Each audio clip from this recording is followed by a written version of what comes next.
Good evening, everyone. I'm Mark Coleman from Paul's Photo and the Creative Photo Academy. I want to welcome you to the 30th anniversary of advanced photography at Paul's Photo and the Creative Photo Academy, and the 15th annual presentation of projects. For the last 15 years, the advanced photography class has undertaken a year-long photo project. And what you're going to see tonight from our presenters, from our students, is 19 of us made the journey together, completed.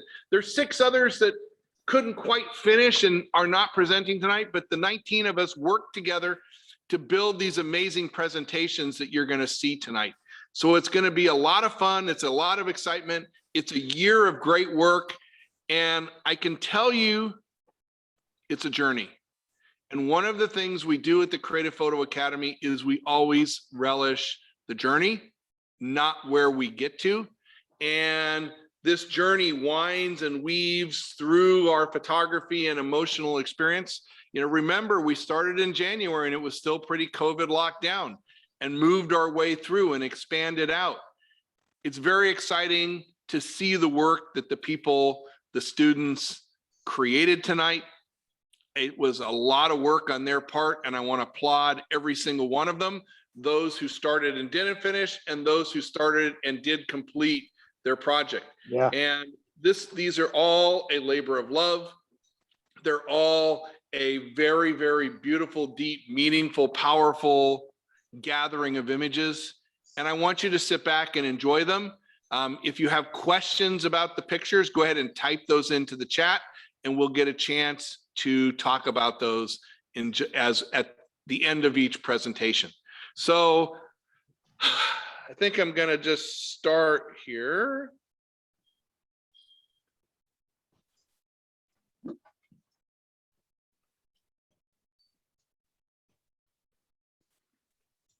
Nope, that's not what I want to do. See, so I had rehearsed this and I messed it all up. Come on. There we go. Come on. You sort file name, you slideshow. All right, Joy, can you see the screen? Yes, I can. Awesome. So I want to welcome you to the presentation of projects. It's been a great year. It's been a stressful year. It's been an exciting year. So let me tell you about the project. So we start out in January as a group. This is an online class. We have people from all around the country participating tonight. And we dream in January about our presentation tonight.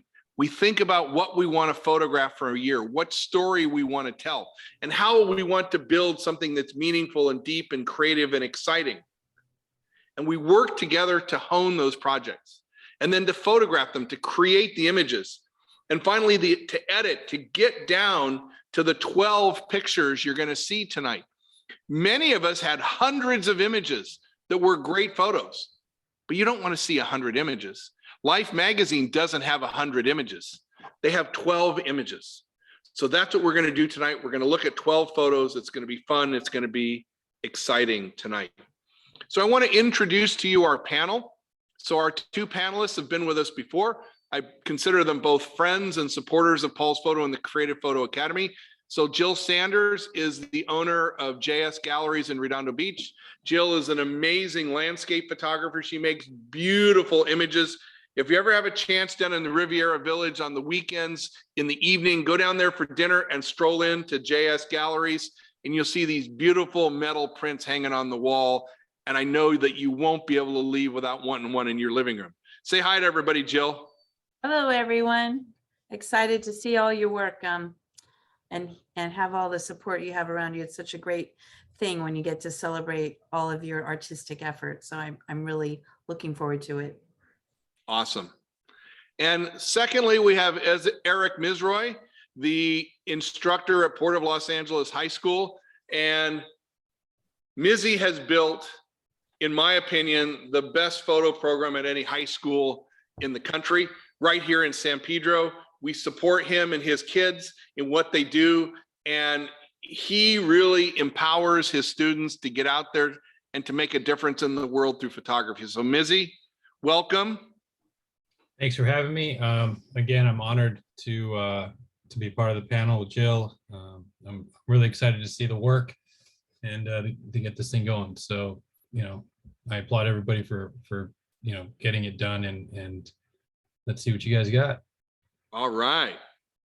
So our first presenter is John Peterson. John, are you there? I am here. Great.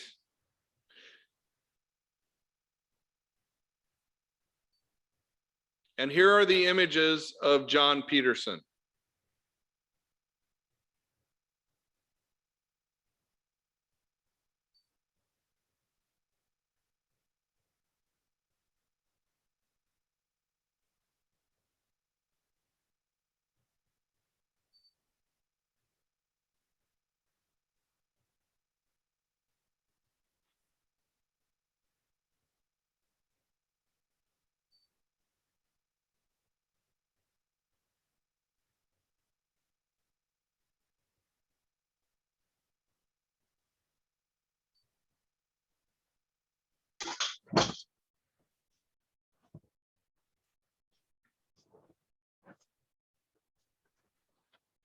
All right. Thank you, John. Those were amazing. So who wants to go first? I have a question. John, was that Ikura Yes. sushi? I'm sorry, say again? Was that you had, it looked like you had a photo of Ikura. So go back to that. Is that sushi? Salmon egg Yeah. sushi, yes. Perfect. Okay. Spectacular. So why don't you go first, Mizzy? So the title is right on. I think we all kind of were like, okay, this will be really, really good. I really liked how everything was solitary, right? You had the couple of action shots, the water polo shot, but everything was yeah, that one. So everything, was really just well thought out, and I liked the solidarity of the objects. You know what I mean? Like, you had multiple layers of, in your composition, and I really liked it, and I love black and white. I'm really, really big on black and white, so really good job. Thank you. John, hi. Hope you like Montana. I do.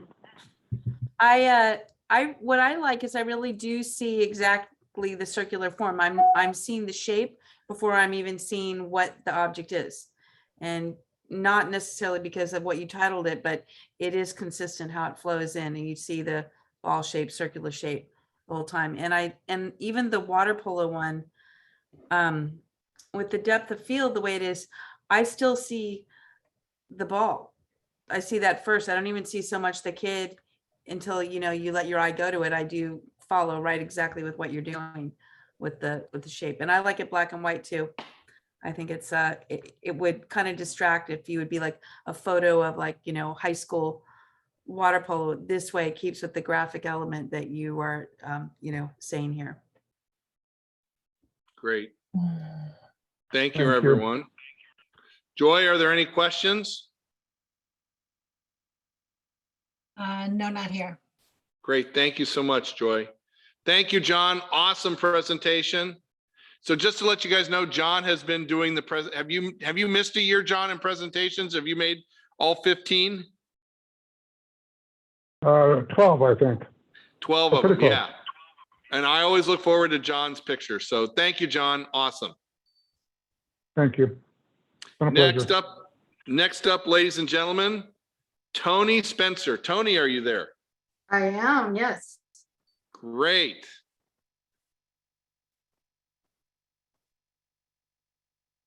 So you guys can say something if you want. You don't have to remain silent the whole time.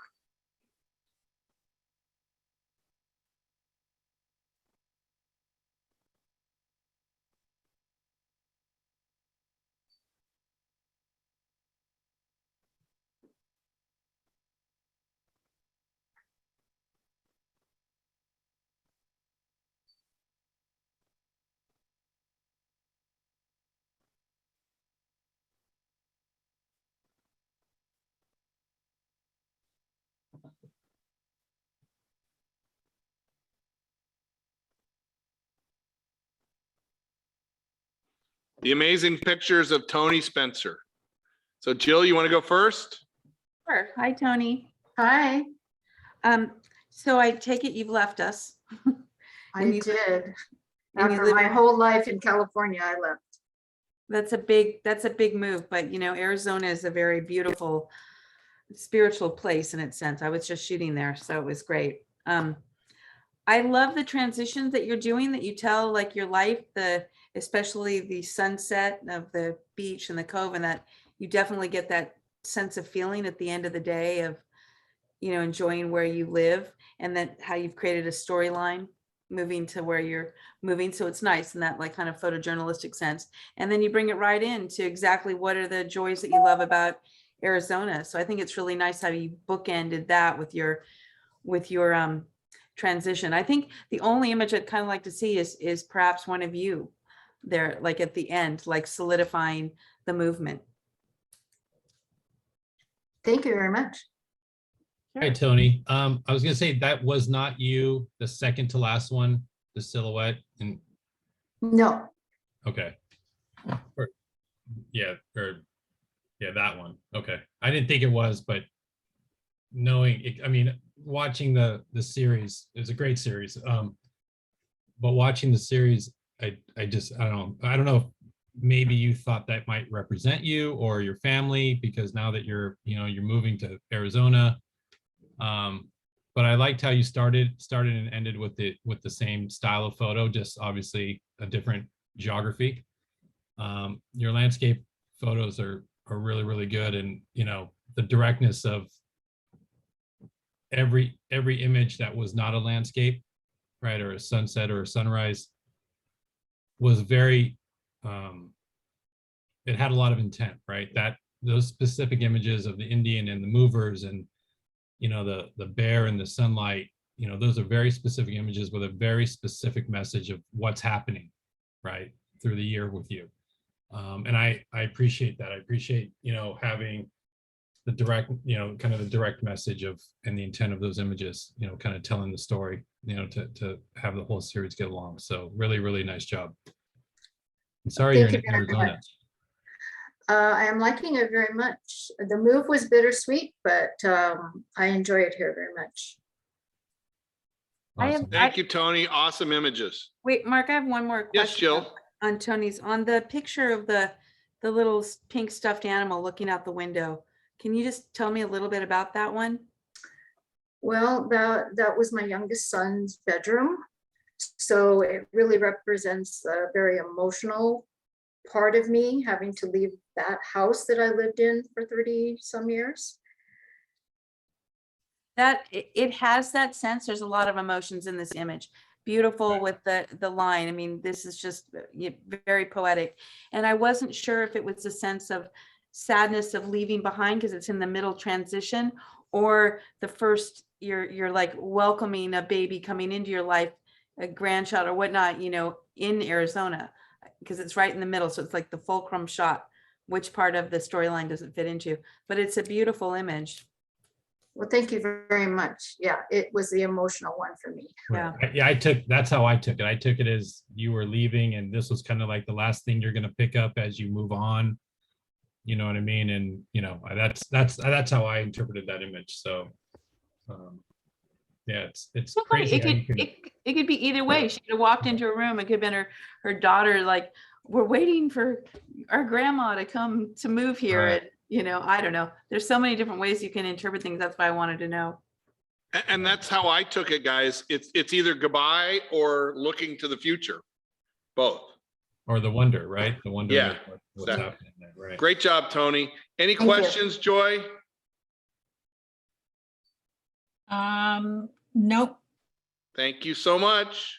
So our next presenter, Mel Hughes. Mel, are you there? Surely am. And this evening, we'll be looking at the process used to make raisins on a fifth-generation family-owned vineyard. And the process today is fundamentally the same as it was 100 years ago.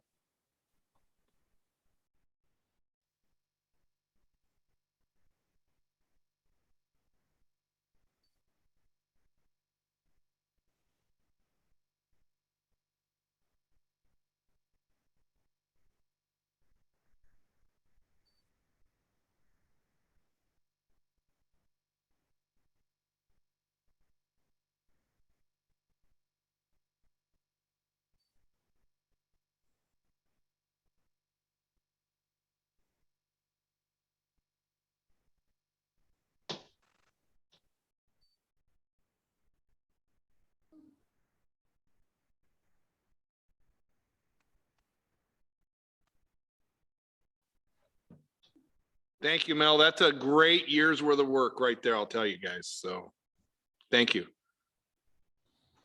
Mizzy, you ready? Yeah. So I guess you learn something new every day. I'm shocked that it's not automated at all. And that, I mean, that's, I don't know. I just kind of assumed it was. But I appreciated the timeline, right? Of, you know, roots basically to finished product and, you know, obviously to the consumer. Your photography is, for me, I enjoyed compositionally, I enjoyed just kind of seeing through those images, right? And seeing how, you know, you're looking down the rows and noticing all of the processes that are involved with them. Your screen's freaking out. I know it's messed up. Keep going. Okay. So, you know, being more shot as a more documentary, right? In that style was really good. I thought it, you know, all of your images were, here it is, this is the process, you know, start to finish, you know, and all of these people working and getting it all done. But yeah, like I really like that image, the one with all the raisins, that finished images. Is this near your house? No, it's in the San Joaquin Valley, where my wife grew up. So you spent the year going up there shooting with the intent of the timeline? Yeah, exactly. Wow. The He property drove up belongs to a Mizzy relative every of 2 to ours. 3 weeks. Wow. That's I impressive. literally shot several thousand photographs in the process. Right. Wow. I don't know. Yeah, that's really impressive. But no, it's a great story. Right. It's a great story. Jill? Before I have one question to ask you. So the last image, do you guys sell directly to Sunmade then? So like on the truck there, it gets sold to them? Right, Sunmade is a co-op, and so you deliver the grapes or the raisins in this case to the co-op, and then they process them, establish a price for them, and then sell them. So this time next year, you might find some of these raisins in your favorite breakfast cereal. Who knows? Wow, that's amazing. You know, it's so interesting because just the other night I was having dinner with my niece and she was being very focused on looking down at her dinner plate and being very grateful for vegetables, what was in front of her. And we started talking about how none of us are really aware of how each vegetable and all this gets to our actual plate. You know, you just always assume it's just there at the store. And it's perfect, the timing to see this and you see the actual work and, you know, time that goes into creating the food that we eat. And so I think seeing that was great, just exactly the perfect timeline. And I like, with, as Mizzy said too, the one with the image with the raisins going up the pathway too.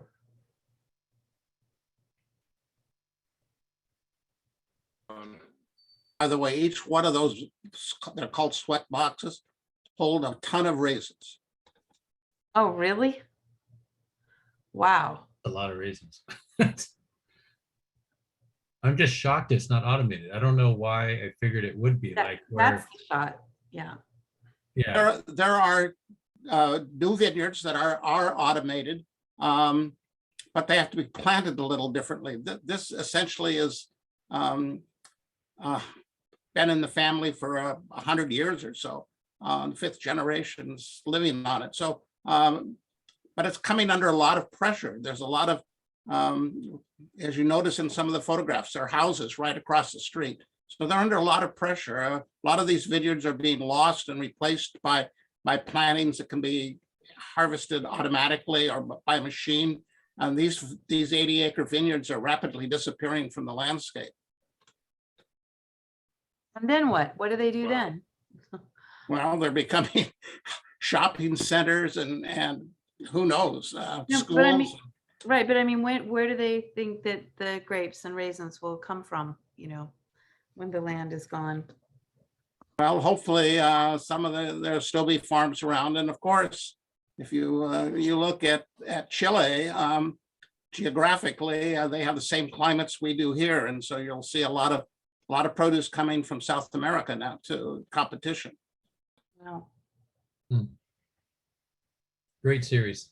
Yeah. Really, really interesting. Thank you, guys. Thank you. Thank you, Mel. Thank you Awesome. all very much. Next up, Glenn Cooper. Glenn, are you there? I'm here. And All right, Glenn. just basically, I'm part of the USC Traveler mascot crew. And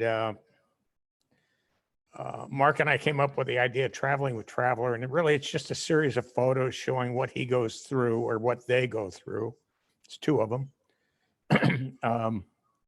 To get ready for parades, the USC games, for weddings, strolling down Colorado Boulevard on New Year's Day, that type of thing. So.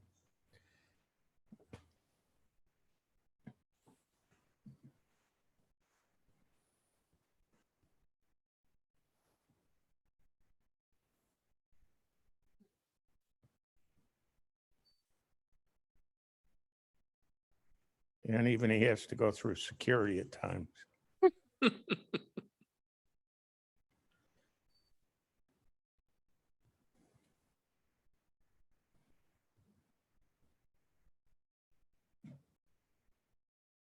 All right. Thank you, Glenn. Sure. So Glenn, so Traveler goes to every game, away game, and No, only home games, but if it's a bowl game, well, certainly the Rose Bowl, he'll go. Last year it was the, pardon me, the Holiday Bowl in San Diego for the 2004 National Championship game. We went to went to Florida to play Oklahoma. 3 years ago, went to AT&T Stadium to play Alabama. So it's rare occasions. It's pretty expensive to take them around. There is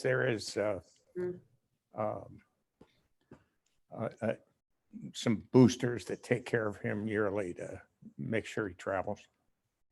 I like the can you go through them a few times, Mark? I love like this and seeing the action and the white and red, very great to stay with the whole USC colors. And him just popping out and showing the action behind. And then my favorite thing is you've done this, and this is his portfolio of his, practicing before the crowd, and then the very end shot just being the quiet moment of quieting down and just I'm just a horse, Yeah. kind of. Yeah, I like that exactly. that quiet moment too. No, thank you. Well, yeah, the last image is great because, you've got the SC in the background, right? And it's, it's the horse, and it's supposed to say we are SC, but, he Right. is SC and he's obviously he's that iconic character, right? Of the horse. How long have you been with them? Oh, geez, I guess probably 6 years, 7 years after I retired from ESPN. And they're neighbors of ours, and we have horses. And she just asked us if my wife and I, you want to we're at the cruise. So I used to have season tickets to SC, and I thought, well, hey, this is a better way to see the game down on the field. So anyway, no, so yeah, it's Well, we're doing that. so actually so that makes sense because it's the way that the photos are shot. You're clearly very comfortable, but you're familiar with the movement of the horse. Yeah. Right? You're familiar with the pattern of where the horse is going to go, like in the game. The horse is coming at you, but the way you frame the photos, requires prior knowledge of how the horse moves and, just understanding the distance and all of that of, the speed of the horse and just general comfort. Right. Mhm. And that's, that's evident in your photos, which is, I couldn't take photos of people riding horses because I just don't understand. I don't know a lot about horses and, Mhm. you know what I mean? So, I applaud you on that because it's a great set and it does tell a a really fun story of, you know, how well they treat the horse, which is nice. Yeah, right? yeah. So it's celebrating the horse and well, traveler and everything that he goes through, which is, you know, which is great to see, rather than, you know, obviously animals are not always treated as well, right? Right, right.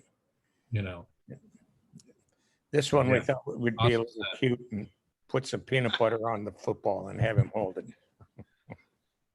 Thank you, Glenn. That's great. All All right. Thank you very much. thank you. Sure. Thank you. Joy, did you have any questions? There's nothing here. Great. Thank you so much, everyone. Thank you, Glenn. Okay, Awesome. thank you, Mark. Next up, Laura Guerrero with Pedal Power. Hello, everyone. Hello. Hey, Laura. Hi. If you've ever participated in a Rorschach test, you'll know that people see what they see and there is no right or wrong answer. So I just invite you all to challenge yourself to see just beyond the obvious of what is actually there.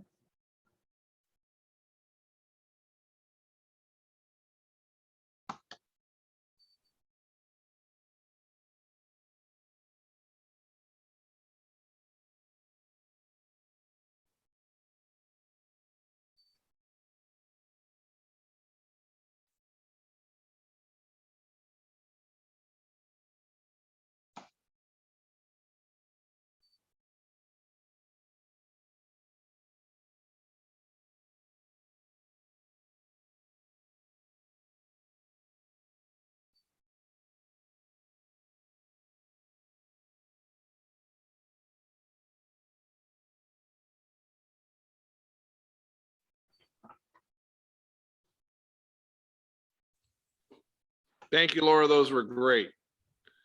Who's up? Am I- You, Mizzy, go. Okay. Awesome set, Laura. Thank you. As we went through I appreciate the fact that it wasn't, not every image was obviously a flower. I mean, there were flowers, but it was obviously they weren't flowers. But I started to see, like, that image looks to me like a polar bear, right? And Yes. I mean, you know, whether that's was the intent, but I started to see all these different shapes. And then if you go back a couple, Mark, there's one that it looks like an angel. That's a hawk. But the one that really, that one. So to me, that looks like two angels, right? That's just what I see, you know? But your contrast and the way you decided to edit the photos is really, really nice and very, you know, almost mysterious. And if that was your intent, you know, awesome job. Awesome job.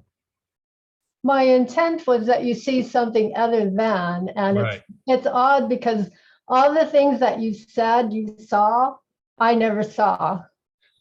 So that's, you know, Right.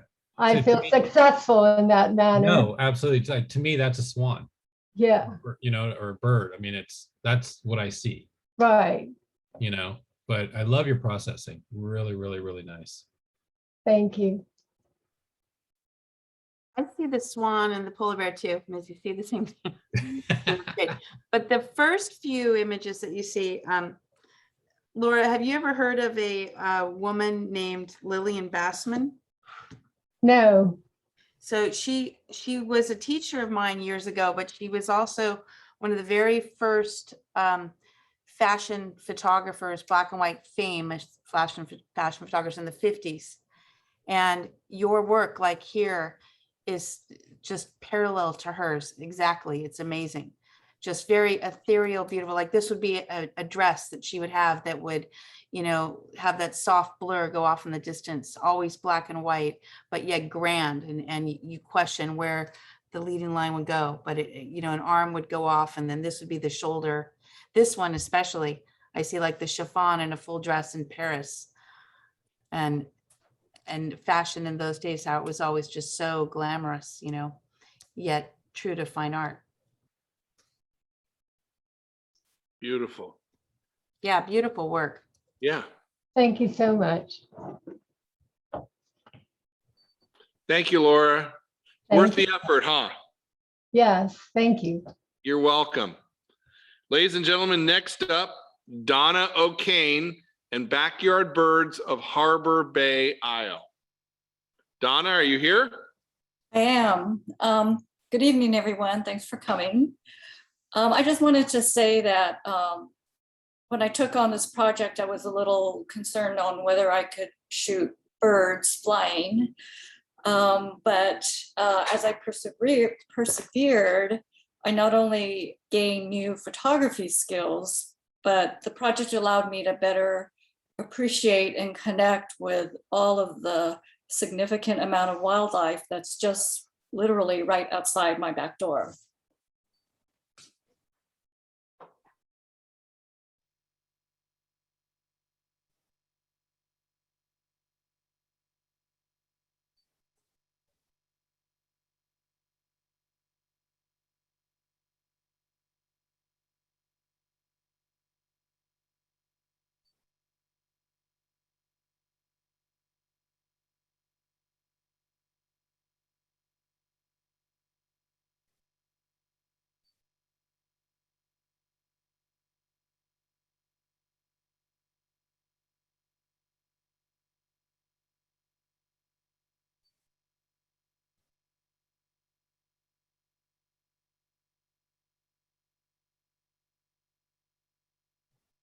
Thank you, Donna. That's great. I think you're up, Jill. Donna, I love that you said that you're gaining new photo skills and you're connecting with what's right outside your door. It's just so true. When you shoot every day and you notice something, you don't realize everything that's just around you and different ways that you can shoot it and express yourself and realize what's there that you wouldn't normally have seen. It's the whole, look up mentality in life, and to see what's around you. And that's just so great that you got that from this. And I see you doing different lenses, so many different birds, action to sitting. It's just like you're pushing yourself in every way to show it. Family shots to the little blue, and then this great depth of field that you have where it does bring the focus into the details of the feathers and the stone. It's all great. It's just, I feel like this is a real beginning of where you're going to go off and really start, mastering wildlife photography. Thank you. I love this one. I really liked your composition and the way you have things set up. Your photos are great, but your balance in your photos and all of them, whether it's the ducks going diagonally across or the profiles or the action shots, the way that you, and we're not really supposed to talk about technical stuff, but the way that No, go ahead, Mizzy. It's all right. Just for me, I really enjoyed seeing the image, right? Like everything is like the color. Go back one, Mark, if you can. So that one, the coloration of the background in the upper left corner, right? In the background with the railing or whatever the bird is on, like the way that's, just put together, whether you did that on purpose or not, congratulations, because it's a great photo because it just enhances the bird, right? Yeah, thanks. But with your action shots, the way that you compose and finish the images is, they just look really great. They look really well balanced, and I'm not searching for things. I'm seeing what the photo intends you to see, and where you've needed to fill the frame completely, you've done a great job with that, and where you needed to isolate things, it looks really, really good. And there's a photo of the, if you flip a couple forward, Mark, if one more. The other way. Is this the end? It's one where there's leaves in the water. Oh, that's near the end. Yeah. That one, go back. So this one, you've got this large object, well, the bird, but you have the main character, but then you have the little leaves just kind of scattered around, and it just has really, really nice balance to that photo. So your composition was great. The way you ended these images up and cropped them is really, really, really good. Really good. Thank you. Thank you, guys. Thank you, Donna. Beautiful work. That last one's hilarious, actually, walking away. Yeah, exactly. So ladies and gentlemen, next up, Judy Hollingshead, her medical mission to Nigeria. Now, Judy was not able to be here tonight, but she finished her presentation. This is work that she photographed in 1966 and has been sitting on it all this time and wanted to pull it out and get it into a cohesive presentation. It's just very glad to see it. She's the only one who didn't actively photograph on her project during the year, but I think it's a very powerful presentation.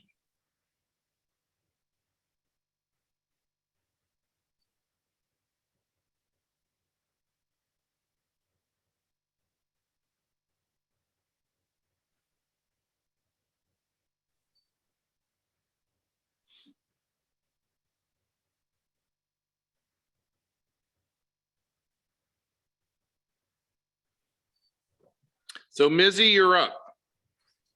I was actually excited to see this set. I had a student who went to Africa a couple years ago on a photography trip, and the trip actually changed her life.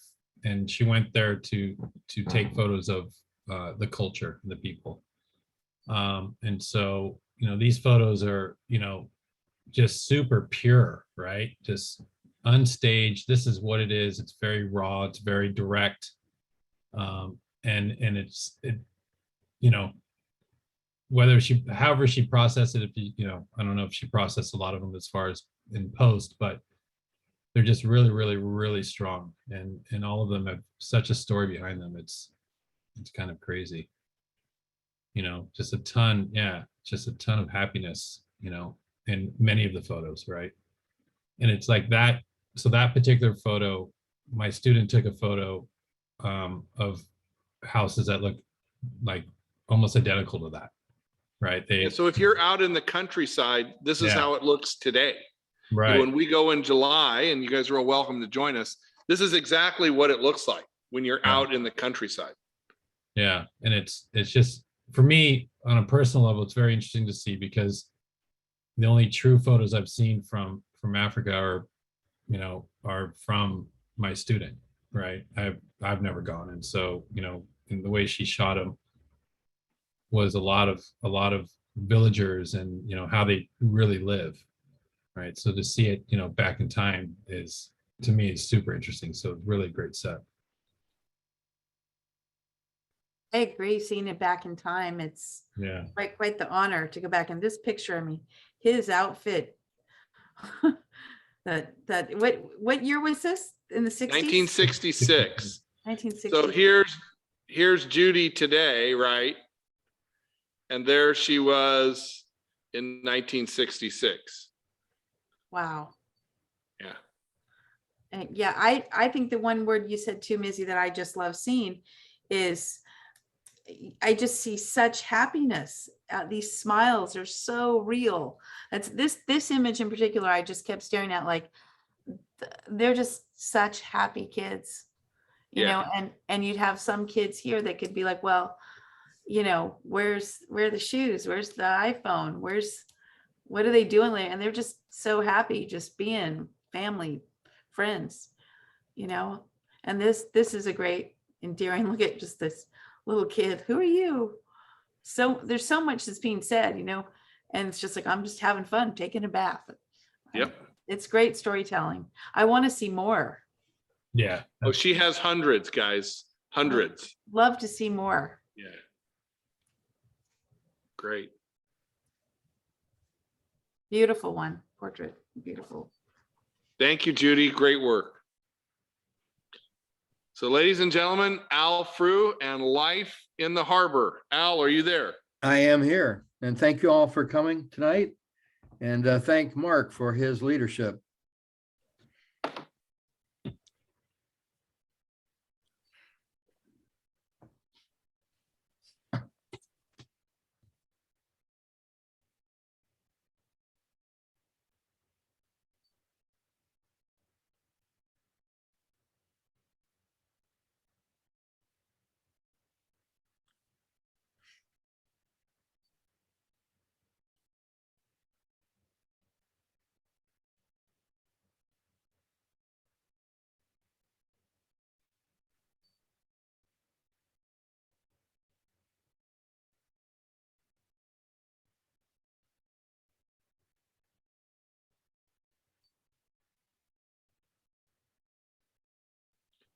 Great pictures, Al.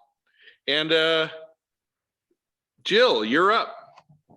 Al, I had no idea there was so much going on down in the harbor. I gotta get down there.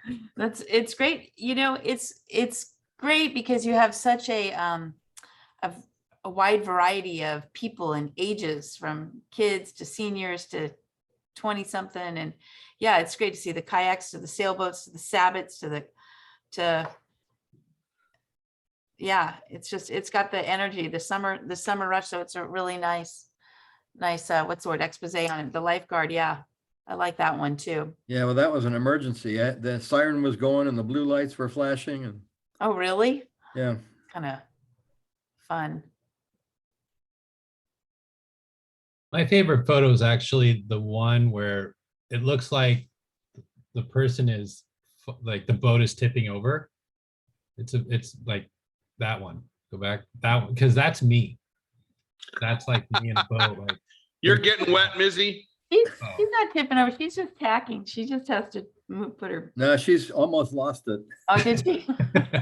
thanks, Al, for backing me up. But Yeah. Okay, Mizzy. as soon as I saw that, I was like, oh man, there's Mizzy in a boat right there. That's what I would be doing if I was, you know. But no, great set. And it's nice to see people enjoying our area, right? And what, you know, I mean, this is like what, 3 blocks from Jill's gallery? Yep. 4? But whatever. You know, but no, a great set. I mean, it just, yeah, seeing people acting quote unquote normal, right? Of just being out there and enjoying Redondo. And I've been down there, you know, on the little paddle boat things and whatever. I would never get in a sailboat. I would never do that. But you know, really, really great set. It was just refreshing, right? Yeah, just what John said is, you know, a great capture of local life. And it's, I think sometimes we forget that we have, you know, that type of recreation down here. Cool. You know, which is really nice. It'd be fun to see you now do a series on the winter time at the harbor. And show, you know, how we do have seasons in a way. Well, it was interesting because the last couple of months, there hasn't been much going on. So it's been quiet. So the winter season's pretty quiet. But when you start getting, you know, the pounding on the reef down there and the big waves and there's Yeah, just, that's right. That's different. could be kind of fun, the difference. Yep. Thank you. Thank you. Good job, Al. Thank you. Awesome set. Awesome set. Next up, ladies and gentlemen, Ray DeVito and We the People. Welcome, everyone. A thought to turn Gulliver's Travels on its head, memories of how big everything looked when I was a small child, and my brother's love of model railroad towns came together to create this project. Enjoy.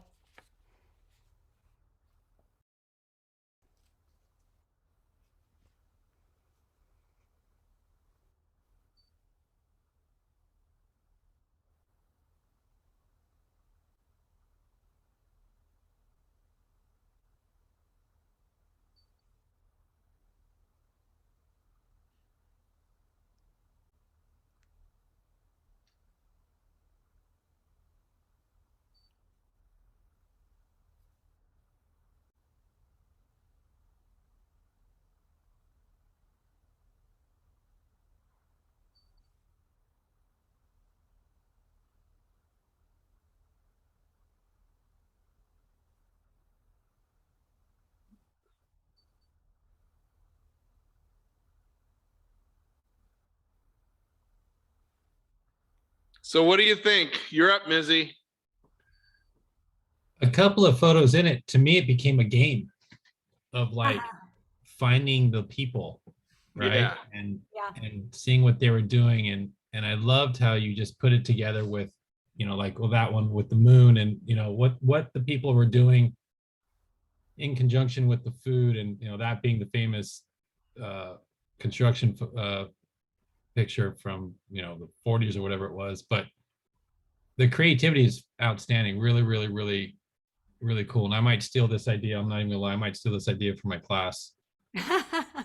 But it's, you know, I really like, yeah, the shoebox guys on the with the shoe, you know, the photo of the love with the roses. I mean, really just the symbolism and what they're doing is really, really creative. So congratulations on doing a great job, because these are super cool. Really, really super cool and creative. So Ray, do you have like, I'm just a little confused on this. Do you have a bunch of little people like this and then you create this, or is some of it Photoshopped together, or is it? No, there's no Photoshop. Well, the only Photoshop was in you know, the lighting and things like that. No, my brother is a model railroad enthusiast, so he gave me or loaned me most of the little people, and then I went out and bought some of them myself. And they're called HO people, and they're really, really, really tiny. That's so cool. Great idea, and funny We the People name too. Yeah, it's just so whimsical. You know, it really is just fun to show. It shows your creativity. This is the one I love. This one. So you made this out of marshmallows and A cookie. It's a Japanese cookie and seaweed under the dog. yeah, okay, and then I was thinking, is that a dog? With that is so funny to have that. Just yeah, you want to continue with this, and I want us to be like a full story and hear the story behind it, or a film, you know, and I go, it's just thinking. Wouldn't it be great, Jill, to be a like a stop action movie? It would be. That would be really fun to do with these little. What are they called? The people? They're called HO people. HO people. That's Yeah. great. I call them ho people. Oh, people! I wasn't gonna go there, Ray. You knew I had to go there, Mark. What, he had to get a group of hoes to put That's it right. together. Yeah, I really. actually really have a question. Did you come up with the concept and then find the people, or did you have the people and say, okay, what concept can I use? I came up with the concept with Gulliver's Travels, and I've always been amazed by like going back to my hometown and seeing how, you know, everything was like a mountain, and I go back there and it's like a slope, you know, things like that. Everything that the size and scope of things were so different. And then I found my brother on 23andMe 3 years ago, and he is a model railroad enthusiast, and he has lots of little people, which he loaned me. That's awesome. So that's how that was. And then when I had those people, when he said, I've got some people, and then I went out and found some more people, then I thought, okay, I can do this now. What a cool side story with your brother. Yep. That's actually like really, really, really cool. You should print these out on those little squares and send them to him. I mean, unless he's local or whatever, you know what I mean? I think that would be, Well, would he's be cool. watching too. Right on. Really cool. Any questions, Joy? No, there are no questions. Great, thank you. These are great, Ray. Thank you. Great Thank you. effort. Thank you, gang. Ladies and gentlemen, Brad Cohen, Roads Less Traveled. Hi, everyone. Thanks for coming. First, I'd like to thank Mark and the class, Mark for all your encouragement and help, and the class for something really, really interesting to do over the last year.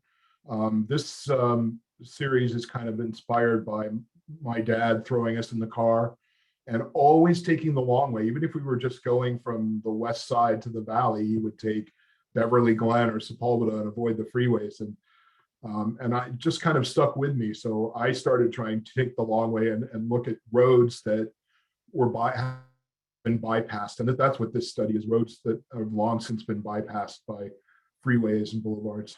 So I hope you enjoy.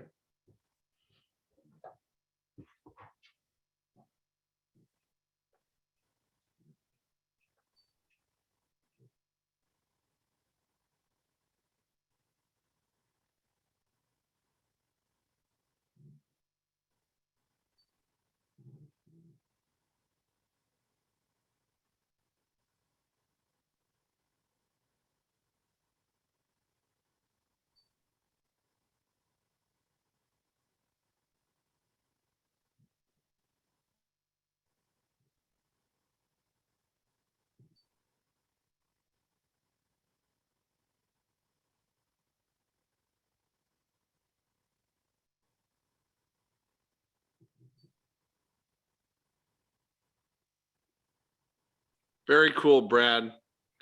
All right, Jill, you're up. Well, hi, Brad. I am a fanatic of roads, less traveled, and find that that's where you will always find yourself as well as a individual view, which is great. I like the ones that you have on here of the signage and the motels and this. I mean, this is great because it actually the time it question like, why is gas $1.99? And just the funny that it says no lead too, not unleaded. Did it just stop in that period and they left it like that? And the one before it, the Route 66, yeah, this one with the car. It just takes you to that era, when you're on these roads and these images do this, where things were just slower and, you just took time to really breathe, to really live. It's like, and these images are really successful in sharing that. Thank you. And out of gas. It's just, yeah. That Where gas is pump is expensive though. That thing is so valuable. Yeah, where is this? So gas 13 cents. Yeah. Actually, this is a gas station. It's in Rancho Cucamonga, and it's just basically this was an original gas station that was completely restored, and it's just on I think it's Foothill Boulevard, and yeah, you can drive right up to it, and this is what's there. So it's a very cool place. That's pretty neat to see that. Yeah. Like that. For me, it was like a time warp, right? All of the photos of the roads were surrounded by trees, right? And the shape of them, the shape of the roads, and just the lines that you have going on is really neat. And you have to assume that when you get into the historical looking photos, that's what they look like, right? Back in the day. Really, yeah. I mean, it's really a great set. It's all just old, oil can, yeah, the oil cans and just the old school style and feel of the set is really, really, really cool. I appreciate the longer exposure that you got going on here and on the other one. But it's really a neat set. It's really, really, really a neat set. So good job on that. Thank you. Was that a hotel, the teepees? It is. It's a hotel in San Bernardino. You could go visit a teepee. I believe it's $150 a night in downtown San Bernardino. That's really cool. I've actually stayed there. You have? Yeah, years ago we couldn't get hotels for. I was at a soccer tournament, so we ended up staying in the teepees. It was cool. It was actually it was fun. Very cool. Yeah. Thank you, Brad. Awesome. Thank you. So ladies and gentlemen, that brings us to the halfway point. It's 3 minutes before the hour. Let's take a quick 5-minute break. If anybody needs to stand and stretch, go grab something to drink, and we'll be right back. Cool. I'm gonna bring another cool camera out. Okay. You got anything good over there, Jill? Let me go look. I have a whole case behind me of cool cameras. Do you? I'm gonna go see what I find. Might get scary.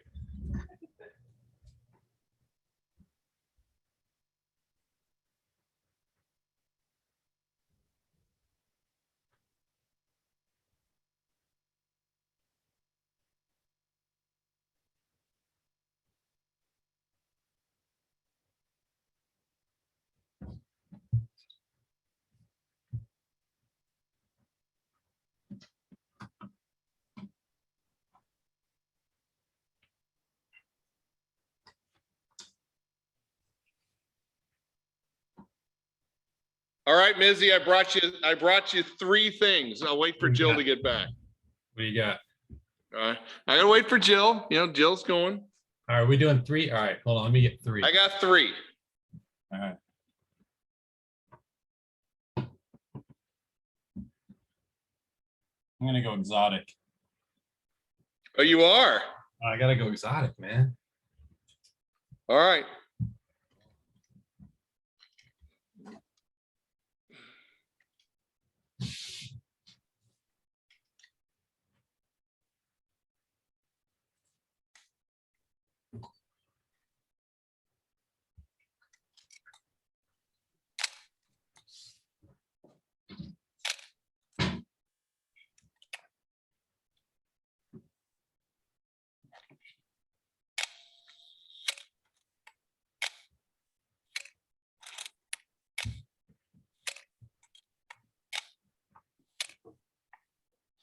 Hope you guys are still having fun out there. And not too many people have left. We have about 2 minutes left on the break. I'm actually missing a camera. I don't know where it's at. No, where is it? I have this this Voigtlander Vitessa that I redid. Yeah. In red lizard. Oh, cool. Oh, here it is. So I might have to go 4. This one's not worth a lot of money, but. All right. All right, so go first. Go ahead, Mizzy. All right. I'm gonna start off with an easy one. Yeah. So this, the Vitessa. Oh, with the red leather, that's cool. Yeah, with red lizard. Yeah. So this is Cool. I had one of my students shoot it the other day. Mm-hmm. So, and it, yeah, been CLA'd, works perfect. I love the push motor drive on that. So Oh, cool. yeah. Yeah. I showed it to her. She was like, what the heck? I'm like, it's 35 millimeter. Don't worry about it. Yeah. Just use an app for the light meter because light meter doesn't work. But yeah. So this is actually my high school camera. Wow. What is This it? is a camera I used, take high school yearbook. It's a Canon FTB, but this was before Canon was in the United States. So it's a Bell and Howell Canon. Wow. Nice. Still works. It's still great. So what do you got, Jill? Well, I don't have a camera, but I have my new toy. What do you got? You guys ready for this? Yeah. Oh, you got an underwater no, house. you didn't. Oh, cool. Mizzy, which you should have. That's right. You need an underwater housing, Mizzy. I have the Audex, like the rubber bag. No, they don't work. No, They this just- thing's terrible. I haven't tried it yet. This is the Aquatech one made for the Z7 too. Oh, can I borrow that sometime, Jill, or rent it Yeah. from you? Yeah, Oh totally. my We- gosh. We can try it. I don't know how it's gonna work. I want to figure out where to use it because we're going on Monday to Hawaii. So that's the, Oh, that'll be awesome. So I've always wanted to do my figure photography underwater. yeah. So, That'll be, that thing is, oh, I'm jealous. That thing's awesome. all right. So here's camera number 2. What do you got? So this camera belonged to Kaz, who was Mike Tyson's personal photographer.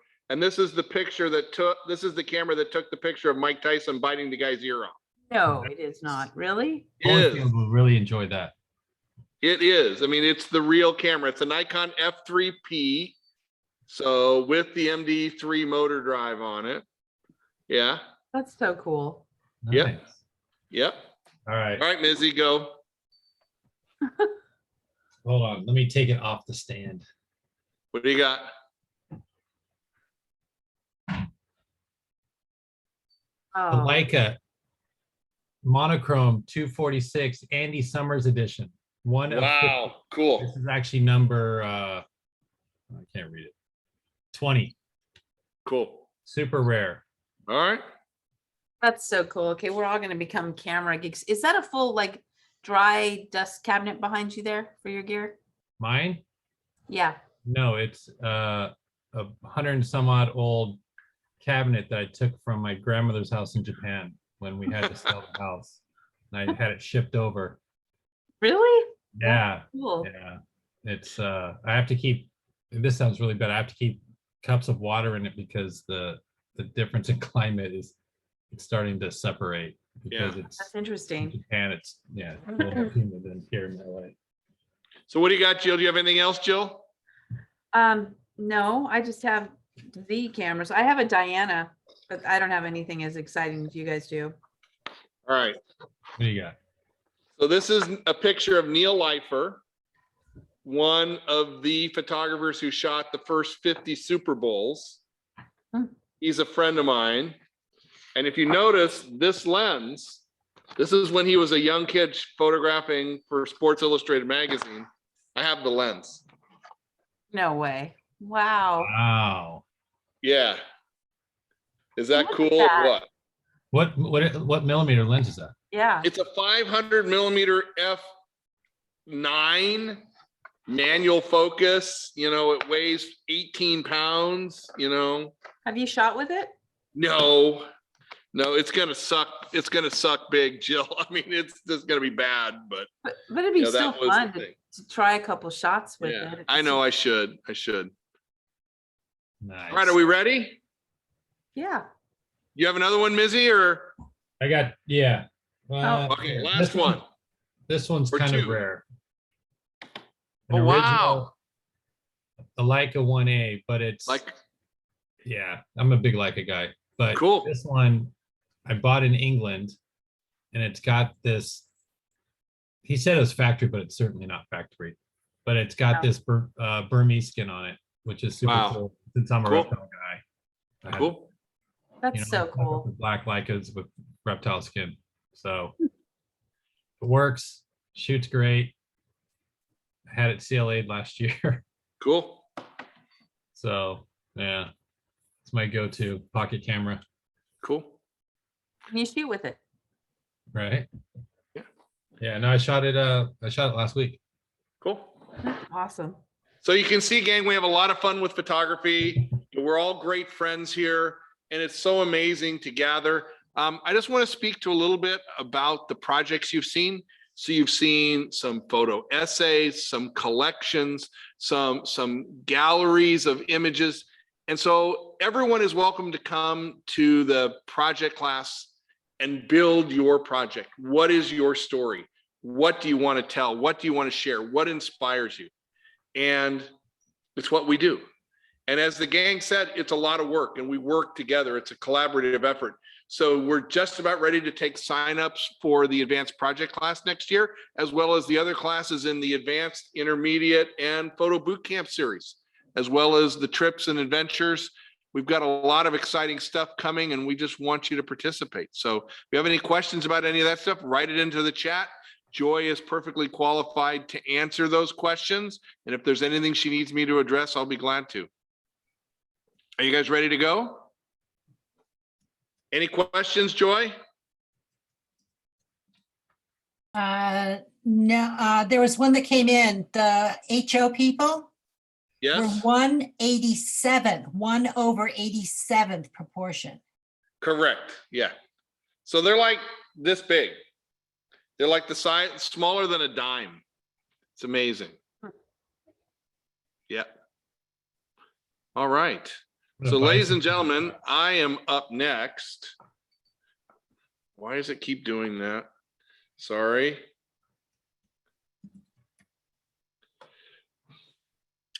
So this year, I concluded my project of Be Creative. I started in March of 2020 with the shutdown and did 500 consecutive days of photography in my Be Creative series. And I want to start tonight by sharing with you some of the amazing images I captured over the 500 consecutive days. So this is day number 100.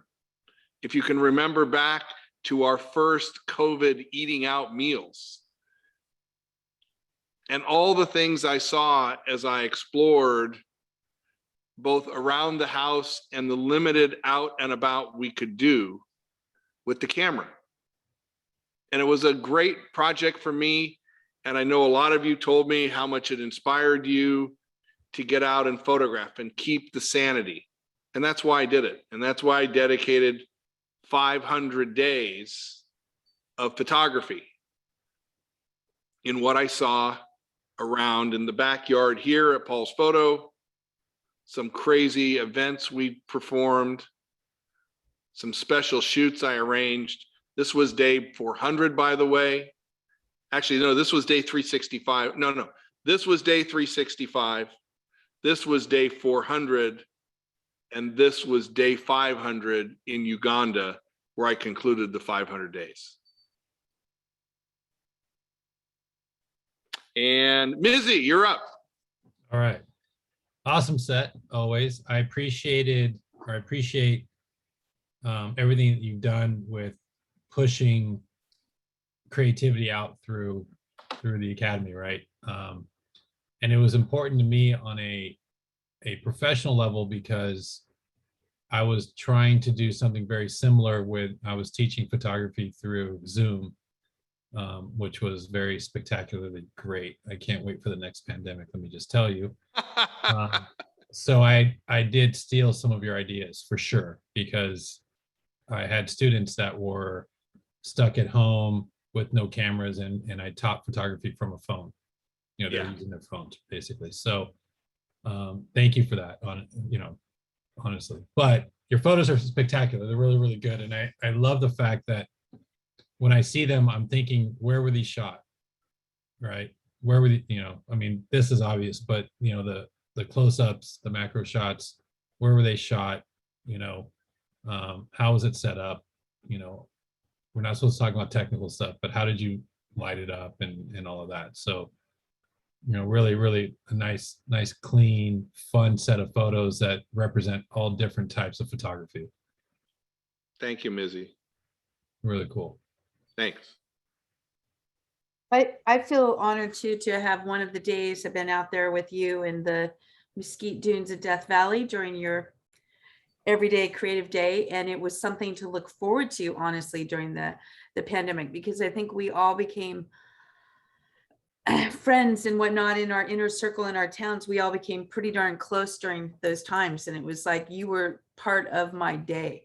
You do the puzzle, you'd eat again, and then you'd see what is Mark doing, what's the creative thing. And it was very inspirational to so many, because I would also share what you were doing with people that don't even do photography, and just like, look how his brain's thinking, look at what he's doing with this time, instead of just being that sense of lockdown. You're like, you're only, it's like what is the scene, Mark, in Shawshank Redemption, when he plays the music, and Oh, yes. he's like, Yes. What are those two Italian women singing about? Yeah, it's like they can't take this from you. And Yes. that's what you were sharing with the creativity every day. No matter what, this can't be taken away. And I think that's really awesome. 500 days to have been given that to everybody. And I think it also improved and sharpened your own personal photography. Absolutely, it did. So yeah, it was inspiring. So thank you so much for that part of our life, of making your art. Thank you, Jill. Thank you, Mizzy. Thank you, everyone. All right. Next up, Greg Melnar in a reflective mood. Greg, are you here? Yes. Good evening, everyone. I've always been intrigued by reflections, and sometimes they can echo a perfect likeness of the real thing, and sometimes they can be distorted and sculpted into unusual shapes and fragments that look totally different from the original object. It was fun for me to look deep into gently rolling water reflections to find elements that were unique and expressive.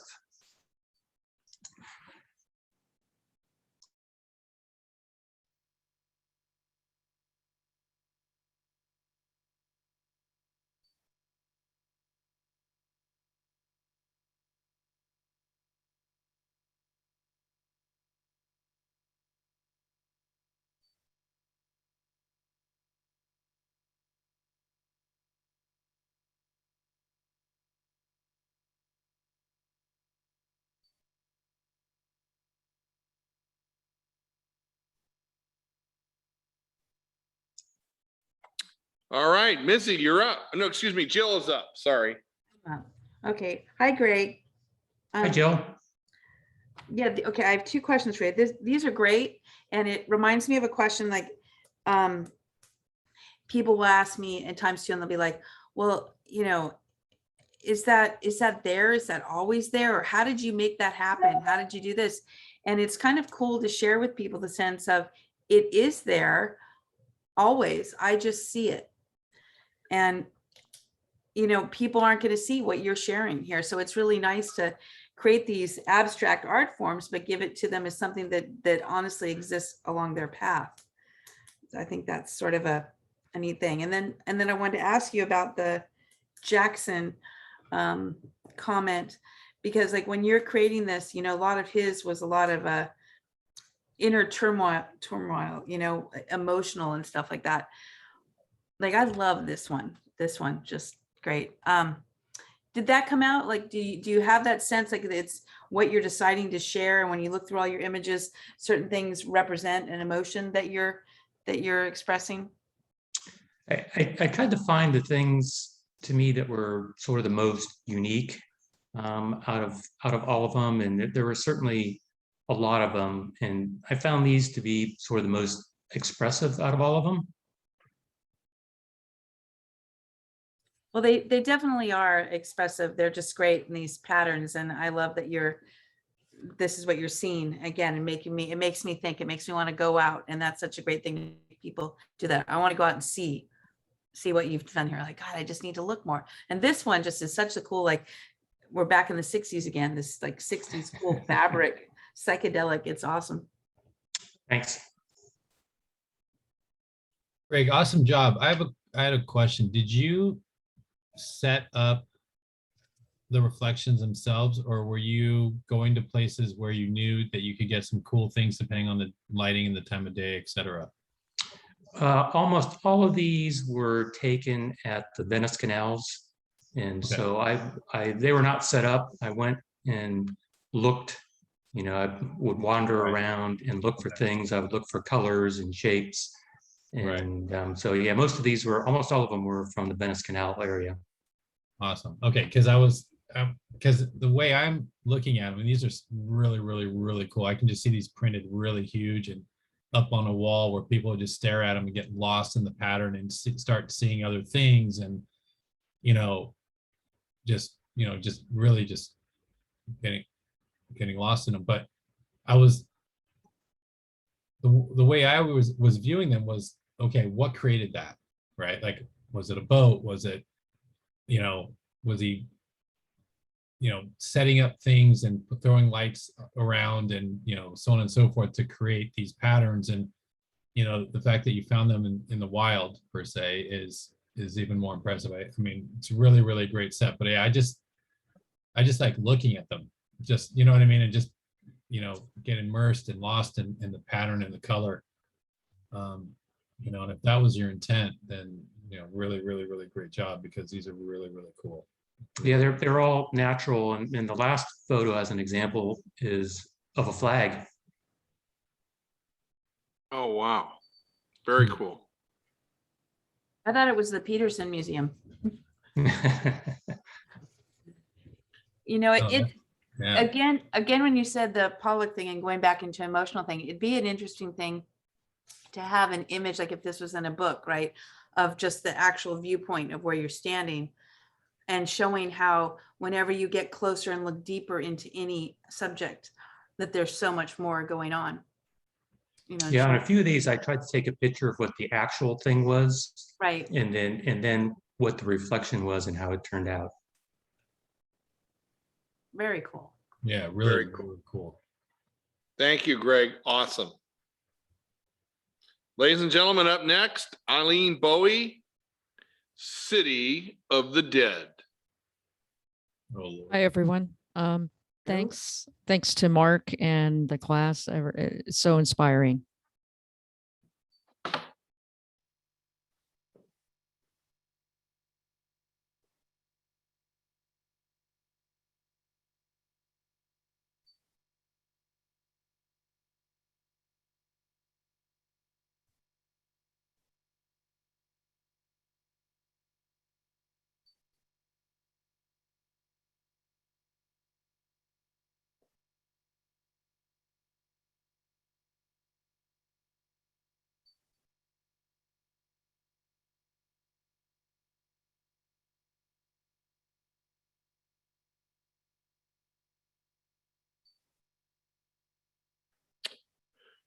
All right, Mizzy, you're up. Eileen, good job. Nice to meet you, by the way.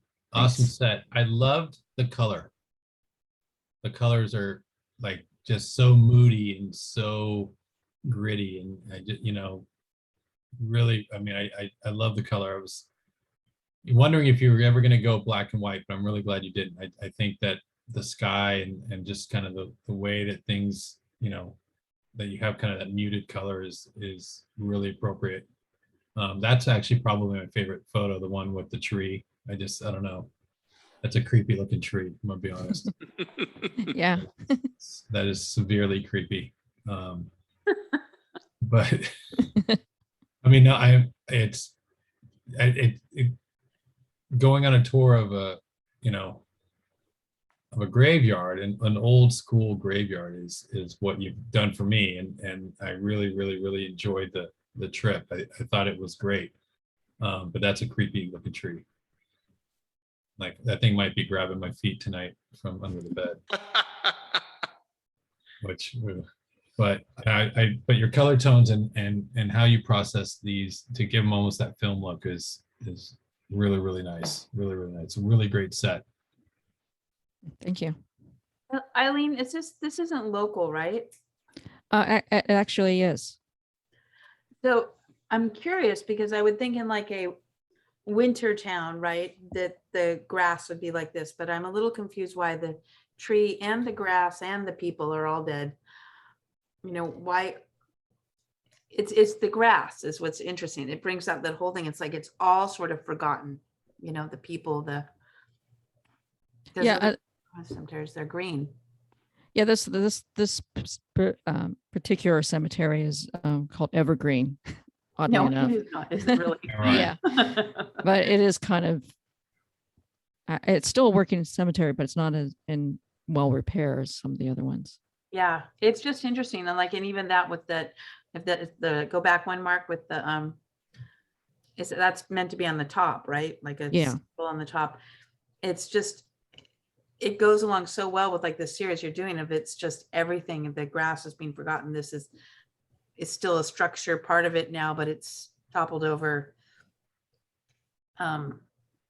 Yeah, it's so interesting. You want to go on to the next one. What else is falling apart? What else is happening with the remembrance? I mean, this tree, is it dead or is it winter? Will it come back? You know, is it revived or is it forgotten? You know, is it forgotten? And I agree with the color too. I'm glad that it's not black and white, just that adds to it. And the clouds are just perfect.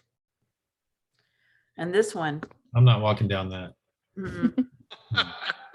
Such great perspective and really nice centering, perfect light through the window. Yeah. I mean, yeah, it's such a feeling of, what's in those drawers. Yeah, they're gonna grab you. I'm not going down there. So I think you got it, Eileen. Yeah. Awesome. Yeah. Oddly enough, that was one of the things I was surprised on finding some of these cemeteries locally that usually you don't find some of the statues and things out here. I just assumed they were all back east, but there's a lot out here. Very cool. Any questions, Joy? No questions. Great. Thank you, Eileen. Good job, Eileen. Really nice. Thank you. Next up, ladies and gentlemen, Kudu, the Daily Pointer. Thank you, Mark. Thank you, Kudu. Shout out to all my friends, family, and other attendees. Thank you for your time and support tonight. Enjoy the images.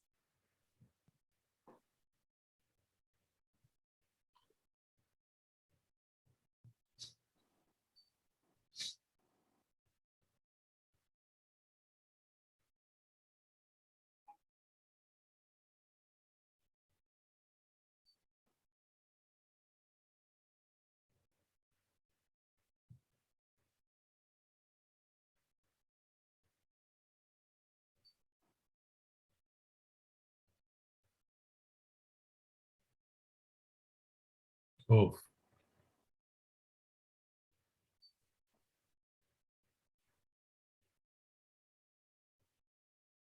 Thank you, Kudu. That was great. These are great. These are great. I don't know if my dog is related to your dog, but I have a Weimaraner. I think he is. So yeah, I just know that look, and it's like the eyes never leave you. Yeah. You are the focus, yet they have so much fun and play, and you just captured it. And this actually happened to me before I sat down tonight in front of the computer. Our dog bed was just eaten. But it's like you've captured so many different elements from everything, but that eye contact where I've got the bone, but you're my world. It's just such their personality. Thank you. Yeah, this is so. She was not happy. And you can tell that dog is not happy. This one I love. I mean, I just love this one with the ball in the air and it just being that minimalism of the black and the white with the orange ball. That's great. Thank you. I was going to say that the lighting of your photos is actually really, really good. It is. Yeah. I mean, taking a picture of a dog at the beach, I mean, that's hard, but I mean, like your lighting and, you know, your control of the lighting is really, really good, you know, and the portraits from, you know, towards the end, there's the one of him looking square at you. One more. That one. Like that lighting, how he's backlit a little bit and he's got a little bit of golden rim around his ears, and you know, you got the little cloudiness of the, we'll call it clouds, not the upholstery. But, I mean, I love that photo. I mean, it's, you know, the mischief that he's caused and all of that. And he's like, what? Come on, man. Let's be honest. I'm okay. You know, you love me. I mean, that's, you know, the expression in his eyes is really, really, really great. You've really captured that. And you know, you obviously love this dog a lot. Mincy, what you said about the light, you know, that's really perfect to say because, you know, it's really hard to photograph like, you know, black lab or darker fur dogs. And, you know, even like at the pound, you know, when they try and take a picture for rescue or whatnot, they don't even find them homes because they can't ever really express their faces and how awesome they are. And you've just captured in perfect detail every element of your dog with the lighting. Yeah, no, it's also interesting the perspective that you took the photos at. I don't know. I think, you know, a lot of times it's, you see like this picture, normally you would see the dog when we're looking at a dog, we look at from above, and that's where a lot of people would take that photo from, right? From the common view of how you look at your dog as far as like you're standing up. And so, you know, for you to be thoughtful enough to get down below and shoot from eye level was very smart, very smart. It's a much more powerful image. He's cute. Thank you. And he's a I rescue. had a lot of fun. Yeah. He's a rescue, right? Is that what you said? She is. Yeah, we rescued her at the German Shorthair Pointer rescue in Beaumont. She was a COVID, you know, dog. So, yeah. All my dogs are rescues also, so I got a lot of time for someone who rescues a dog. Yeah. So awesome set. Thank you so much. Thank you, Koo. Next up, ladies and gentlemen, Joyce Cardwell, Under the Pavilion Sky. Are you there, Joyce? Yes, I am. These farm-bred tropical butterflies have no natural enemies in this pavilion, and therefore can be seen up close and personal. I hope you enjoy.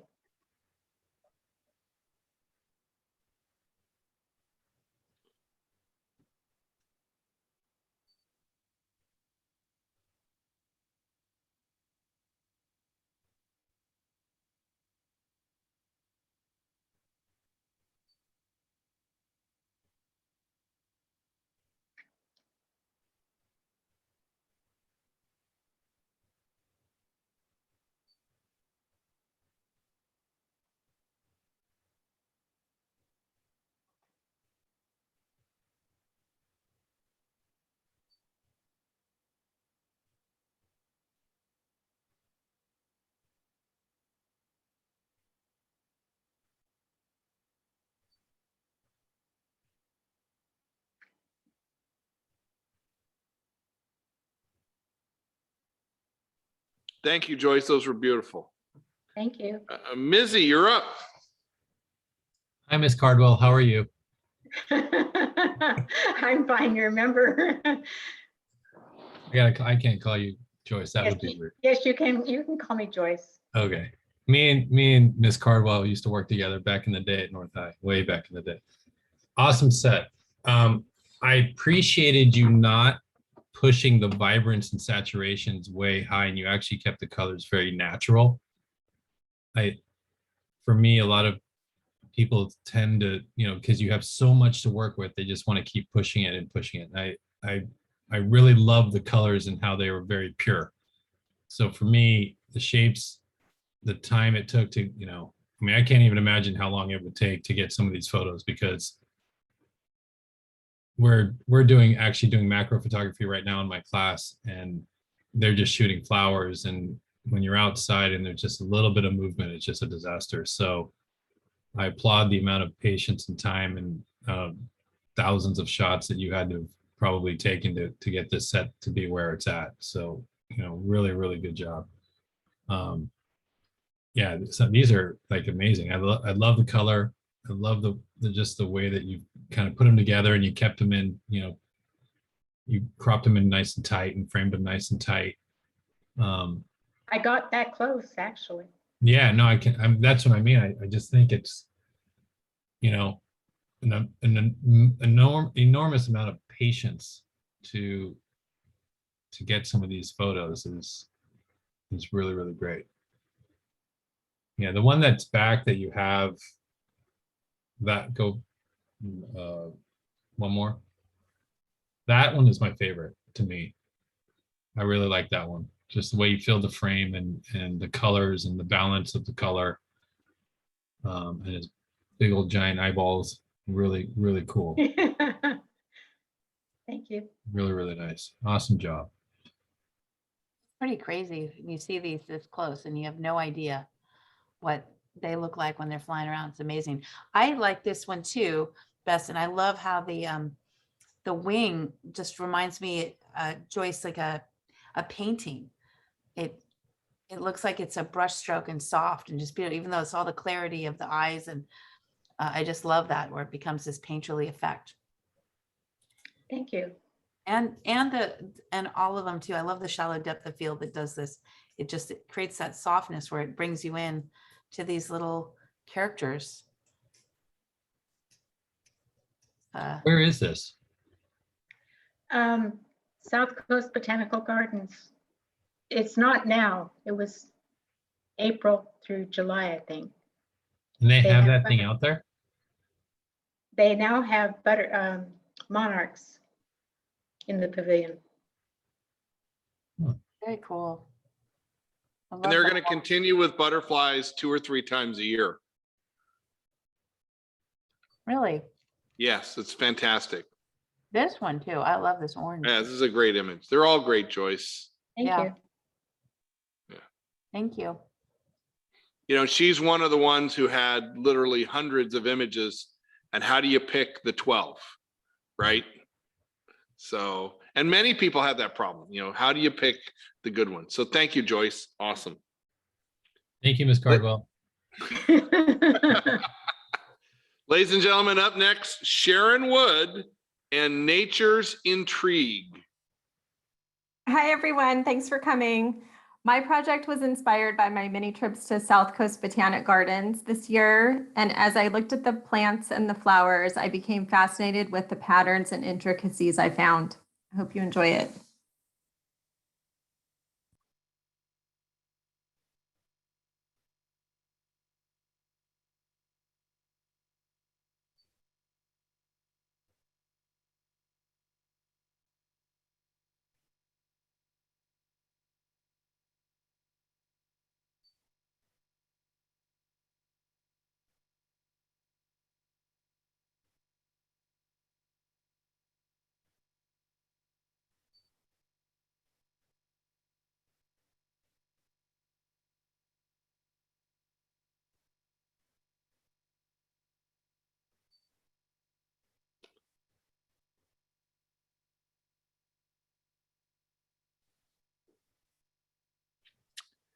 And Jill, you're up first. Hi, Sharon. I really love this center focus that you have here on all these images, and it just really, with it being consistent, it works so great as a series, and then takes me into really studying these images of what you're sharing. Thanks. I love it. The one that's not, I mean, that's the only one that's really not centered, isn't it? The other ones are all, they all have this. And it really is so cool because it pulls you in. It's almost like it's grabbing your face and come in and look at every detail. Yeah, just. I do. Yeah. Thank you. Hello. Hi. You know what? As I was watching these, I was actually comparing them to fireworks. I don't know why. I was just like looking at them and I was like going, wow, that looks like fireworks. You have the one, that one, where I don't know. I was just like, what firework would create that? And then as we went down, my favorite is the green, keep going a couple more. The green one, that one. That to me is my favorite. Just the tones of the green with the contrast with the white lines, super clean. Just really, you know, I don't know. I really, I have no idea what plant that is, but Yeah, it's just a succulent. yeah, I'm terrible with plants. I don't even know what that is. So It's a green one, Mizzy, and it's Oh, kind of green round one, and small, okay. about this big. but I mean, yeah, the symmetry of all, I mean, a lot of your photos, the symmetry is great. And then just the natural like patterns that are in there, really good. Really good. Yeah. Yeah, to me, that's like a firework. That's a firework, you know. Just I love the color, your color processing and your decision to keep things again natural and not pushing too hard was a great choice. Really nice choice. Thank you. They work individually and as a series, Yeah. which is great. Successful to see just the one image and 5 together. Yeah. Really Good cool. job, Sharon. Thank you. Thanks so much. Thank you, Sharon. Really nice. So next up, ladies and gentlemen, Hector Gomez and Equestrian Landscapes. Hector. I am here. Yay. Hello, everyone. Thank you for joining us tonight. The inspiration for my project this year comes from my wife, who rides her horse every day up in the hills of Palos Verdes and talks about the colorful sceneries and the varied landscapes that occur up there. And so while my wife and her friends were riding up the hills, I grabbed my camera and try to follow them, try to capture those landscapes. So hope you enjoy.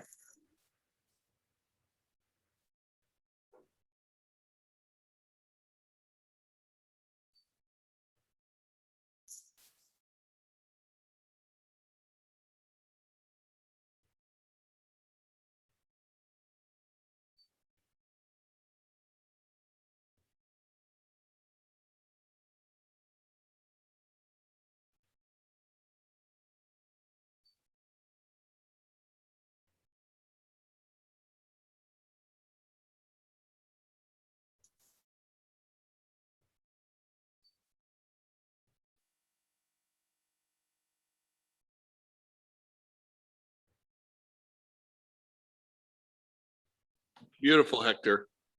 Thank you. And Mizzy, you're up. Hi, Hector. How are you? Good, thanks. Great set. I appreciated the different angles that you shot at. Not everything was, you went wide, you went tight, you went, portrait, you went landscape. Did she happen to, can you go back one? One more, that one. Was that a set? Is that just a coincidence that the flowers, go back one more to the trees? Yeah. I was looking for the tree. Yes, So but you it's not a recognized she was set. I wearing mean, that purple sweater, and you're like, it kind of matched. right? That's coincidence. Well done, or that was some good photoshopping. But no Photoshop. Yeah. So obviously you did a lot of scouting, right? And you visualized it seemed to me that you visualized your photos and you knew exactly what you were going to shoot when they were going, whatever direction they were going, just with the arching branches and the framing of the horses and your wife and her friends on the horses. So, really good job of the planning process of really thinking through your photos. and understanding the landscape. I mean, that's, the title is perfect. I mean, I really, really enjoyed, the set. I thought it was really great. And everything is a visual journey, right? Of going on the trails with them and Yes. going through, through the area. It's really, really well done. Really well done. Thank you. Little horse. That's a little horse. Oh, I just see that. Hi, Hector. These are just great. I would never even know that they're here. You've sold me on the idea of I want to go ride a horse on a beach and the gum trees. It's just beautiful. I mean, you can. This one's local, Yes, but the other ones where you're on the beach. that's up near Morro Bay. Okay, because I was like, that's just didn't look like it. I mean, this I just love this image. The whole trail going in the sand and the windy road, and you see the ocean, and then and then the series continuing onto the beach. It just breathes you that lifestyle, and you feel the moisture. You can feel that whole sense with the horse. I like the wider angle one with this grove of trees because they're so grand. There's they're so tall, and it's like what it's all about, right? And it's great having the linear. I like that they're not centered. I like that it's off to the side, pulls you up to the sky, the nature around you, and on a horse. It's just the perfect lifestyle. Thank you.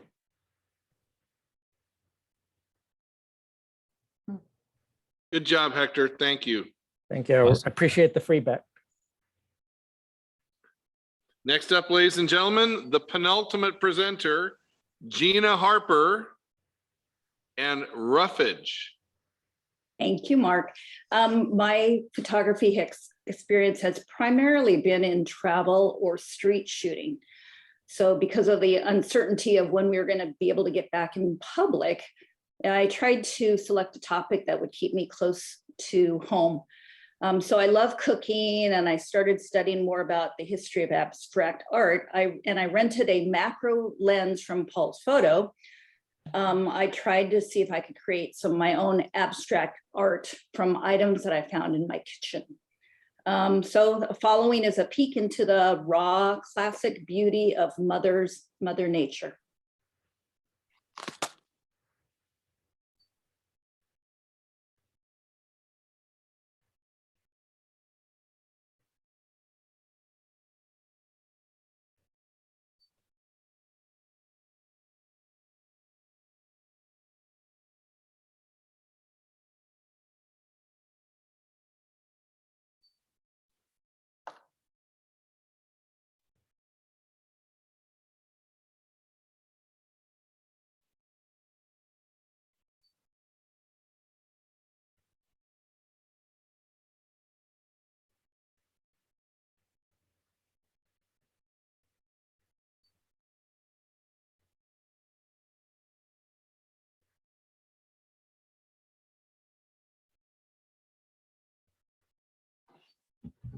Yeah, Jill is up. Pretty cool, Gina. Pretty cool. Thank you. Yeah, these are just superb, Gina. They're just every single one of them, just a true art piece, linear lines, scale, I mean, composition, color, theory, everything. Check, check, check, check. I love this one. I mean, just with the slight, like the nuances, when you have the micro, I love the color, but then like this, pear-shaped seedling, and then the moisture of the lemon, they're just beautiful. And it's, like this, the small little, droplets, right, of this. And it's just like, it seems to me we have quite a theme going on here tonight of there's so much more when we look more, we look within. There's so much more to see. And it's just like this macro work you've done with the light that you've brought behind it. It's just excellent. Just a bravo to every single one. Oh, thank you. Yeah, I'm sitting here trying to figure out what's what. Like I'm like looking at them, and the colors again, you know, like Jill said, I mean, your shape, your balance of shape, you know, just I'm like, what is that? Like I don't have any idea. Snap peas. Yeah, that's just a pea of Yeah, open okay. pea shell. With light in it. And that's a I cantaloupe. don't know. For me, I'm just staring at these and I'm just questioning like, okay, what is that and how is it lit? And what a cool, super great image, you know, these all are. I really love the set. And I love macro photography. I don't do it enough as much as I love it. And, you know, for me, you brought a new appreciation of just kind of, you know, using simple things, you know, to create really nice images. Thank you very much. Yeah. So what is that? That's a celery. Slices of celery. Sliced very thin on a light table. Yeah. Oh man, I have to buy a light table now. Yep.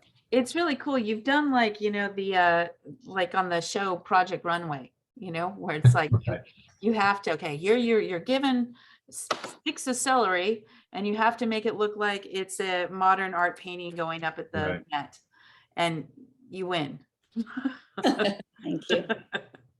Oh, really? Good job, Yeah. Gina. Thank you. I had so much fun because every time you get close up to something, you just don't know what it's going to look like. And it was seriously, it was like Christmas for me every time I, you know, uploaded pictures, because they're just so interesting to see things close up.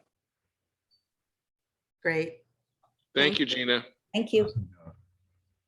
And ladies and gentlemen, our final presenter tonight, Renee Footer and Cowgirl Culture. Renee. Good evening. So 11 months and over 10,000 images of dirt and dust and grime. There was a horse that peed on me, a horse Roni that tried to kick me, and a steer that threatened to hook me. But I met the most incredible individuals, and I hope you enjoy these images as much as I enjoyed creating them and getting to know the cowgirl culture.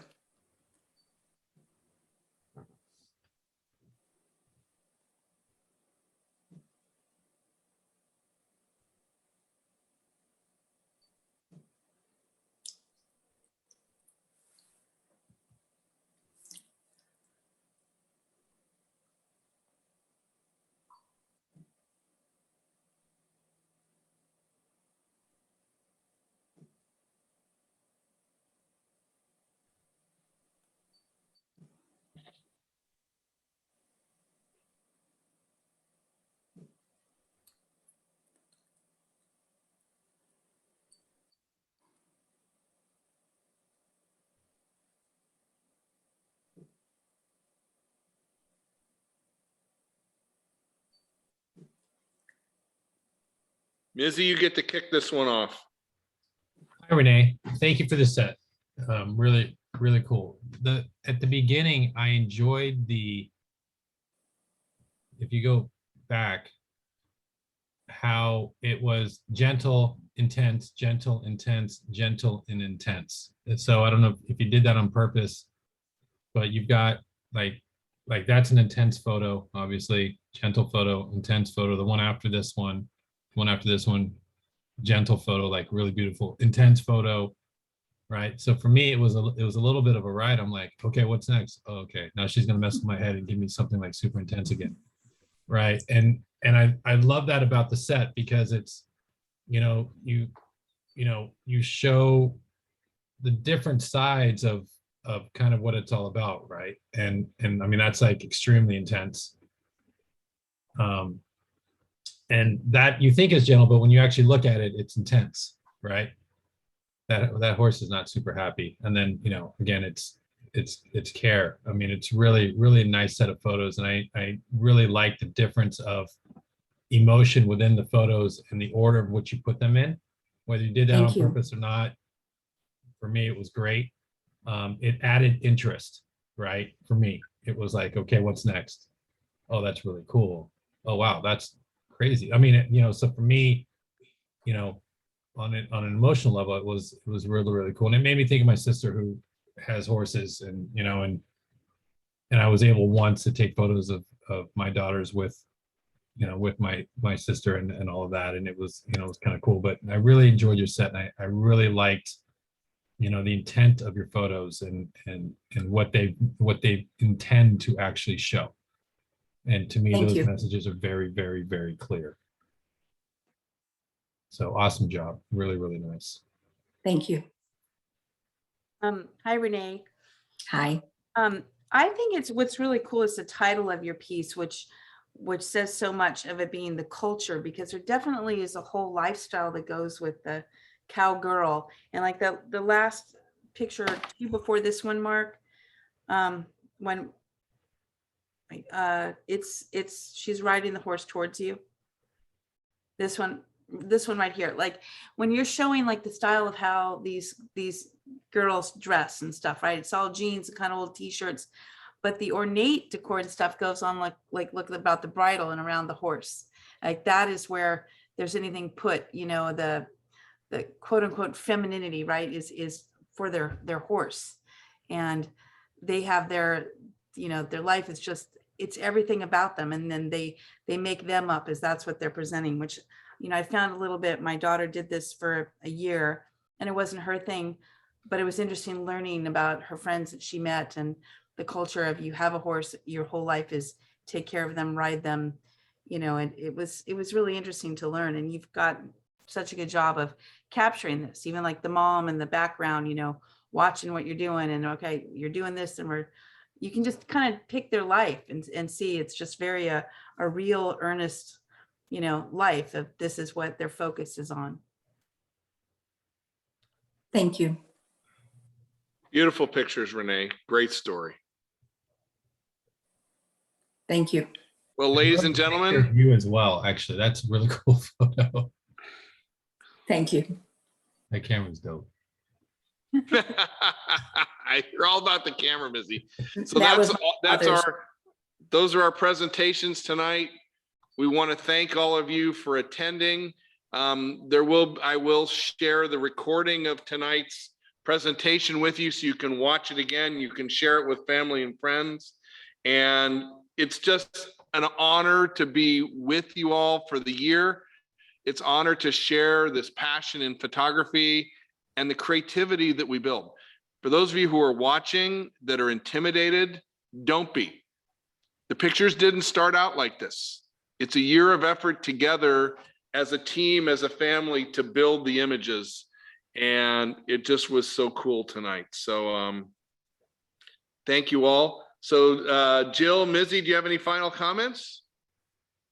Thank you. Yeah. Just thank you for all the work that you did and letting both Mizzy and I be part of this and see your portfolios and Sharon, how far you've come this year. It was great. Thanks, Mark, for asking me to be here. You're welcome. Yeah, Mark, thank you again for having me, and I really appreciate that. Everybody who is watching or that got to look at these photos. For me, it was really inspiring. It is. As a photography teacher, photography is what I use to create a spark in my students, right? And it inspires me to find new ideas. I always get new ideas whenever we come to we do this. I always find new ideas, that things I can teach my students, and I know that they will then become inspired by even more inspired by photography. So to all the presenters, thank you very much for doing an outstanding job, and the countless hours that you clearly put into this project was really, really great. So thank you very much, and hopefully you found some insight from what Jill and I saw and talked about. So we did, and it's always great. I mean, they heard from me for a year, and that's always why I bring someone new to the table, so that you guys can see and share this. So thank you all. And for those of you who are out there, sign up, be part of this, be part of what we do. Enjoy your camera and share. Like Jill said, look at the world differently. As Mizzy said, find the passion in what you do. And we all do it through the camera. So thank you all so much. It means a lot to me. So if I could ask the students to go ahead and just hang on for a minute. So the advanced students to hang on. If you guys want to hear what I say to them, you're welcome to do that. Thanks, Mizzy. Thank you, Jill, for doing this. It's awesome. Great. And we'll see you all soon. Thanks, guys. Thank you. Thanks, Mark. you.